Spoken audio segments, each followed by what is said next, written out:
The mining colony on Drakkar 7 was supposed to be abandoned. That's what the report said. That's what Captain Jonas Fletcher believed when he landed his cargo hauler on the barren volcanic moon to make emergency repairs. The hull breach wasn't catastrophic, but it would take 3 days to fix. 3 days on a moon that registered as uninhabitable on every scanner. The atmosphere was thin but breathable. The landscape a maze of obsidian cliffs and sulfur pools. Jonas had seen worse. On the second day, while scavenging for repair materials in the colony's ruins, he heard it. A sound like glass chimes in a windstorm, delicate yet piercing. Following the noise through collapsed corridors, Jonas discovered a nest. It was hidden in what must have been the colony's geothermal plant, warmed by residual heat from the planet's core. Inside the nest lay 3 eggs, each the size of a human torso, their shells rippling with bioluminescent patterns. 2 were cracked open, empty. The third was moving. Jonas knew he should leave. The galaxy was full of dangerous creatures, and abandoned nests usually meant dead parents, or worse, parents that would return angry.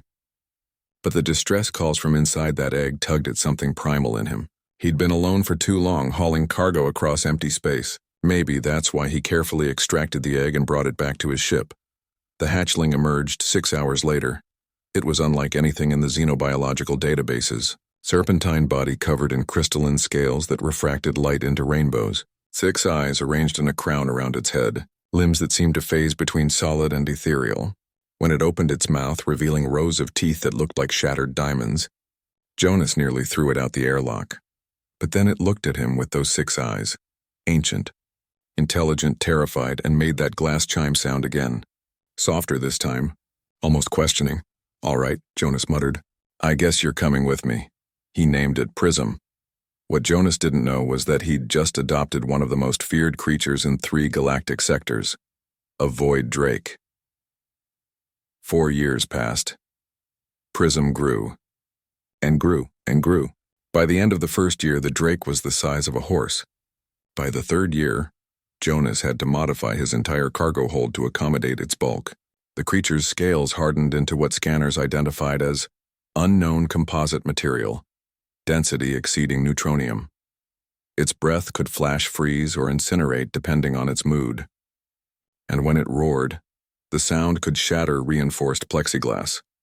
But Prism was gentle with Jonas. It followed him like a puppy, curled around him when he slept, and developed an odd fascination with human music. Jonas would play old Earth classical symphonies, and the drake would hum along in harmonics that made the ship's hull vibrate. Other spacers started noticing. Word spread of the human hauler captain with the weird pet. Most gave him a wide berth. A few tried to steal Prism. Those attempts ended poorly for the would-be thieves. Prism never killed them, but they left with frostbite or second-degree burns and a newfound respect for personal property. Jonas never questioned what Prism was. He assumed it was some rare but documented species. He was a cargo hauler, not a xenobiologist. That ignorance ended at Kyber Station. The station was a major trading hub, perched on the edge of Council space. Jonas had docked to deliver mining equipment when the alarm started blaring. Every screen in the station showed the same emergency broadcast. A void drake had been spotted in the system. "All ships are advised to evacuate immediately," the automated voice declared. Void drake specimen designated Alpha-class threat. Galactic Council warships en route. Estimated survival time if engaged, 4 minutes. Jonas felt his blood run cold. He'd heard stories about void drakes, apex predators that could tear through battleship hulls, creatures that existed partially in subspace and could appear anywhere without warning. They were extinction-level threats. Planets had been quarantined just for sightings, and according to the scanner data being broadcast, the drake was heading straight for Kyber Station. Jonas ran back to his ship, praying Prism was safe. He found the drake in the cargo hold, but something was different. Prism's scales were glowing intensely, pulsing with energy. The creature's 6 eyes were fixed on the hull, seeing something beyond it. "Easy, buddy," Jonas said, approaching slowly. "We need to get out of here. There's a—" Prism's head snapped toward him. For the first time in 4 years, Jonas felt afraid of his companion. Then the drake did something it had never done before. It spoke, not in words. In images, flooded directly into Jonas's mind. He saw the mining colony on Drakkar 7, saw a massive void drake, Prism's parent, fighting off ships marked with the insignia of poachers. Saw the parent drake wounded, dying, buying time for its mate to flee with their clutch. Saw that mate hunted down months later, killed for its scales and organs that sold for fortunes on black markets. He saw 2 hatchlings that had emerged too early, starving, dying alone in that nest before Jonas arrived. And he saw what was coming. Prism's sibling, the other survivor, now fully grown and hunting the poachers who had destroyed their family. The poachers who operated from a front company with offices on Kyber Station. The images faded. Prism looked at Jonas with something like apology in its 6 eyes, then dissolved into ethereal mist and phased through the ship's hull. Jonas pulled up the station's external cameras and watched 2 void drakes meet in space. They didn't fight. They circled each other, touching foreheads, creating a light show of bioluminescence that could be seen from 3 AU away. Then together they turned toward a specific docking arm, where a sleek black ship was desperately trying to undock. The poacher's ship never made it. The 2 drakes tore it apart in seconds, precise and surgical, ensuring no escape pods launched. Justice, ancient and terrible. The Galactic Council warships arrived 20 minutes later, weapons charged. Jonas held his breath, but the drakes didn't engage. Instead, they approached the warships slowly, non-threateningly. Prism's sibling projected something, a data packet, Jonas later learned, containing 4 years of black market poaching operations, names, locations, everything needed to dismantle the entire criminal network. Then both drakes returned to Jonas's ship.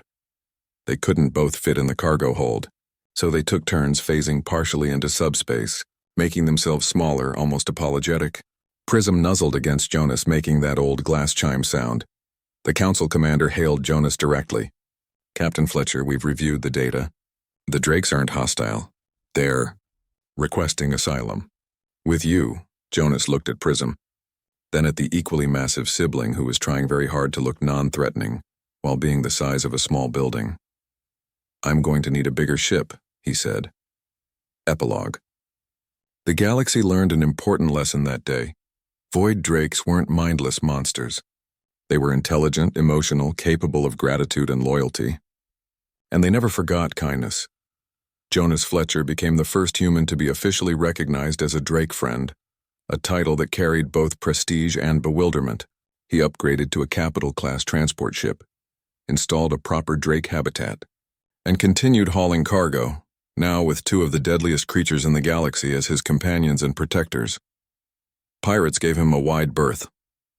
Council inspectors fast-tracked his cargo, and on quiet nights in deep space, Jonas would play his classical music while 2 void drakes hummed along in crystalline harmony.